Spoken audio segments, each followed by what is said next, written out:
জন্মদিনে কম্পাস নয়, মোনালিসা থাকবে ওর সঙ্গে। যে প্রেম সত্যি সে কখনো কাউকে হারাতে চায় না, কিন্তু ভাগ্য যখন পরীক্ষা নেয় তখন সম্পর্কের আসল রং সামনে আসে। আজকের পর্বে কম্পাস বিহানের জীবনে শুরু হতে যাচ্ছে সেই বড় পরীক্ষা। কম্পাস ধারাবাহিকের আজকের পর্বে শুরুতেই আমরা দেখতে পাই কম্পাস, রশ্মিকা, মেঘমালা ঘরে দাঁড়িয়ে বিহানের জন্মদিনের প্ল্যান করছে। তখনই মুক্তি বলে কম্পাস বিহানের জন্মদিনে এত কিছু করবে এটা সে কোনো দিনও ভাবতে পারেনি। সে স্বীকার করে মানুষ চিনতে ভুল করেছিল। আস্তে আস্তে এখন বুঝছে কম্পাস সত্যিই বিহানকে ভালোবাসে। শুধু ভালোবাসার জন্য মানুষ এত কিছু করতে পারে সেটা সে জানতো না। আর কেউ যদি সেই ভালোবাসা পাওয়ার লোভে ভুল করে বসে তাহলে সেটা হয়ে ওঠে ভয়ঙ্কর। তখন কম্পাস শান্তভাবে বলে, মুক্তি মাসি, তুমি যতদিন এই সম্পর্কের মধ্যে জড়িয়ে থাকবে কষ্ট ছাড়া কিছুই পাবে না। এরপর রাত বাড়ে, মেঘমালা শাড়ি গুছিয়ে রাখছে, রশ্মিকা কম্পাসের সাথে বসে আছে। তখন কম্পাস বলে, এখন এসব করার কি দরকার, সবাই ঘুমিয়ে গেছে। কিন্তু মেঘমালা বলে, সবার জন্মদিনে আমরা তো 12টার সময় উইশ করি, বিহানের ক্ষেত্রে আলাদা হবে কেন? তখন কম্পাস একটু চিন্তায় পড়ে, কারণ রাতের বেলা বিহানের ঘরে গেলে যদি ঝগড়া হয়। সে বলে, আমি পারবো না। এদিকে ঋতুজা বিহানকে জানায় কাল থেকে কম্পাস এই ঘরেই থাকবে, কারণ সে তো বিহানের স্ত্রী। ভালো মন্দ সবকিছুর সময়ই পাশে থাকার দায়িত্ব তার। মায়ের কথা শুনে বিহান শুধু অবাক হয়ে তাকিয়ে থাকে। তারপর আসে রাত 12টা। হঠাৎ দরজায় আসে মোনালিসা বড় একটা কেক নিয়ে। মুক্তি, রশ্মিকা, মাহি সবাই দৌড়ে যায় আর বলে, দেখো না দিদি তোমার জন্য কেক এনেছে। কিন্তু একটু দূরে দাঁড়িয়ে থাকে কম্পাস, চুপচাপ মুখ ছোট করে। মোনালিসা হাসি মুখে কেক এগিয়ে দেয়।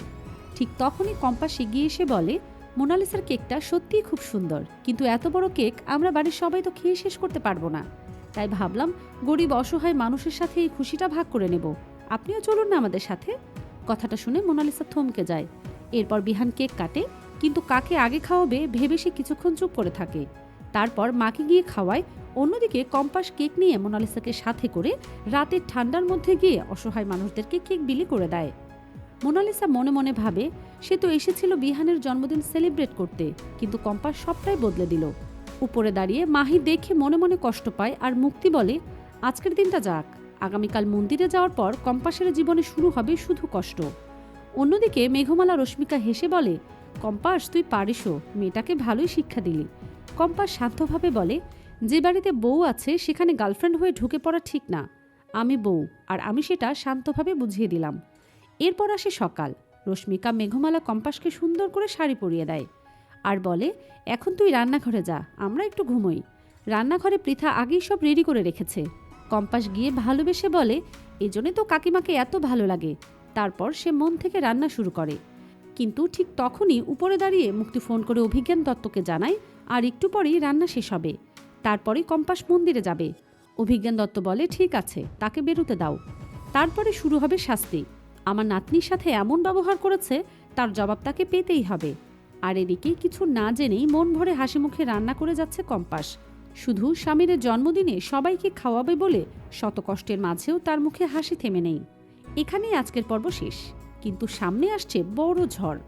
আপনাদের কাছে প্রশ্ন, কম্পাস যা করছে আপনি কি সেটা ঠিক মনে করেন, নাকি মোনালিসার পাশে দাঁড়াবেন? কমেন্টে জানাতে ভুলবেন না।